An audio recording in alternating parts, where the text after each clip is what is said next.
Hey all welcome to my channel. ഇന്ന് നമുക്കൊരു viral sandwich ഉണ്ടാക്കിയാലോ?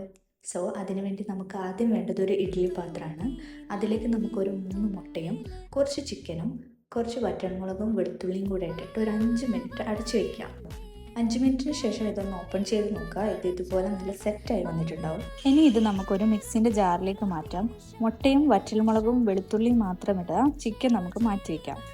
ഇതിലേക്ക് നമുക്ക് കുറച്ച് കുരുമുളക് പൊടിയും കുറച്ച് ഉപ്പും കുറച്ച് പാലും കൂടി ഒഴിച്ചിട്ട് നന്നായി മിക്സ് ചെയ്തെടുക്കാം. ഇത് നല്ല സെറ്റായി വന്നിട്ടുണ്ട്. ഇനി നമുക്ക് കുറച്ച് വെജിറ്റബിൾസ് ആണ് വേണ്ടത്. നിങ്ങൾക്ക് ഇഷ്ടമുള്ള എന്ത് വെജിറ്റബിൾസ് വേണമെങ്കിലും എടുക്കാം. ഞാനിവിടെ cucumber, onion, carrot and capsicum ആണ് എടുത്തിട്ടുള്ളത്. ഇതിൻ്റെ കൂടെ തന്നെ നമ്മൾ നേരത്തെ മാറ്റി വെച്ച് ചിക്കനും കൂടെ ആഡ് ചെയ്തിട്ട് നന്നായി മിക്സ് ചെയ്തെടുക്കാം. ഇനി നമുക്കൊരു പാനിലേക്ക് ബട്ടർ തേച്ച് അതിലേക്ക് നമുക്ക് ആവശ്യമുള്ള ബ്രെഡൊക്കെ ടോസ്റ്റ് ചെയ്തെടുക്കാം. എന്നിട്ട് നമ്മൾ നന്നായിട്ട് അത് ഫില്ല് ചെയ്ത് കൊടുക്കാം. അങ്ങനെ നമ്മൾ സാൻഡ്വിച്ച് ഇവിടെ റെഡി ആയിട്ടുണ്ട്. അപ്പോൾ ഇത് ശരിക്കും ഒരു സിമ്പിളായിട്ടുള്ള റെസിപ്പിയാണ്, ഭയങ്കര ഹെൽത്തിയുമാണ്. സോ ഇഷ്ടപ്പെട്ടെങ്കിൽ എല്ലാവരും ഒന്ന് ട്രൈ ചെയ്ത് നോക്കുക. അപ്പോൾ ഇന്നത്തെ വീഡിയോ ഇത്രയേ ഉള്ളൂ. ബൈ.